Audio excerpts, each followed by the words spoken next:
মধ্যপ্রাচ্যের অস্থিরতায় বিশ্ববাজার যখন উত্তাল, ঠিক তখনই ওয়াশিংটন থেকে এলো এক চমকপ্রদ ঘোষণা। মার্কিন প্রশাসন থেকে এবার আনুষ্ঠানিকভাবে ভারতকে বিশেষ সুবিধা দেওয়ার ঘোষণা দিয়েছে। ইরান ইসরায়েলের এই সংঘাতের মাঝেই কি সুবিধা দিল ওয়াশিংটন? বিস্তারিত জানাচ্ছেন সাদিয়া সিদ্দিকা।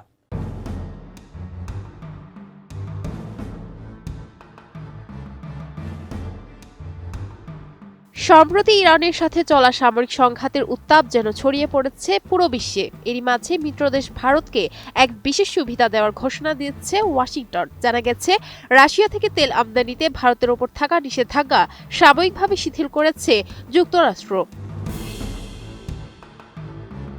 মার্কিন ট্রেজারি বিভাগের এক আকস্মিক ঘোষণায় ভারতীয় রিফাইনারিগুলোর জন্য স্বস্তির নিঃশ্বাস ফেলার সুযোগ তৈরি হয়েছে। শুক্রবার মার্কিন ট্রেজারি সেক্রেটারি স্কট বেসেন্ট জানান, ভারতীয় কোম্পানিগুলো আগামী ৩০ দিন কোনো বাধা ছাড়াই রাশিয়ার অপরিশোধিত তেল ও পেট্রোলিয়াম পণ্য আমদানি চালিয়ে যেতে পারবে। বৈশ্বিক জ্বালানি বাজারের অস্থিরতা সামাল দিতে এবং ভারতের সাথে দ্বিপাক্ষিক সম্পর্কের গুরুত্ব বিবেচনায় ওয়াশিংটন এই বিশেষ ছাড়ের সিদ্ধান্ত নিয়েছে।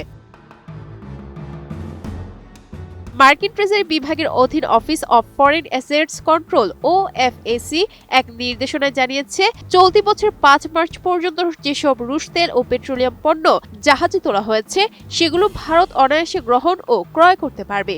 এই বিশেষ অনুমোদন আগামী ৩ এপ্রিল পর্যন্ত কার্যকর থাকবে। এমনকি যেসব জাহাজ বর্তমানে মার্কিন নিষেধাজ্ঞার তালিকায় রয়েছে সেই জাহাজগুলোর মাধ্যমেও এই নির্দিষ্ট সময়ের মধ্যে লেনদেন সম্পন্ন করার অনুমতি দেওয়া হয়েছে। মূলত সমুদ্রে আটকে থাকা তেলবাহী জাহাজগুলোর খালাস প্রক্রিয়া নিশ্চিত করতে এই আইনি শিথিলতা। নতুন বাংলাদেশ গড়তে এলো জুলফিকার স্টিল। জুলফিকার স্টিল, ইস্পাত দৃঢ় অঙ্গীকার। মধ্যপ্রাচ্যে ক্রমবর্ধমান উত্তেজনার ফলে বিশ্ববাজারে জ্বালানি তেলের সরবরাহ ব্যবস্থা ভেঙে পড়ার যে আশঙ্কা তৈরি হয়েছিল তা প্রশমিত করতে হোয়াইট হাউস এই নমনীয় অবস্থান নিয়েছে। স্কট বেসেন্ট ভারতকে যুক্তরাষ্ট্রের একজন অত্যন্ত গুরুত্বপূর্ণ অংশীদার হিসেবে অভিহিত করে জানান, প্রেসিডেন্ট ট্রাম্পের জ্বালানি নীতির ফলে যুক্তরাষ্ট্রের তেল ও গ্যাস উৎপাদন বর্তমানে রেকর্ড উচ্চতায় পৌঁছেছে। বিশ্ববাজারে তেলের সরবরাহ সচল রাখতে এবং ভারতের জ্বালানি নিরাপত্তা নিশ্চিত করতে এই সাময়িক ছাড় একটি কৌশলগত পদক্ষেপ। তবে এই স্বস্তি দীর্ঘস্থায়ী নয়। মার্কিন প্রশাসন স্পষ্ট করেছে যে এটি একটি অত্যন্ত স্বল্পমেয়াদী ব্যবস্থা। এর মাধ্যমে রাশিয়া সরকারের বড় ধরনের আর্থিক মুনাফা লাভের সুযোগ নেই, কারণ ছাড়টি মূলত ট্রানজিটে থাকা বা সমুদ্রে ভাসমান কার্গোগুলোর ক্ষেত্রেই প্রযোজ্য।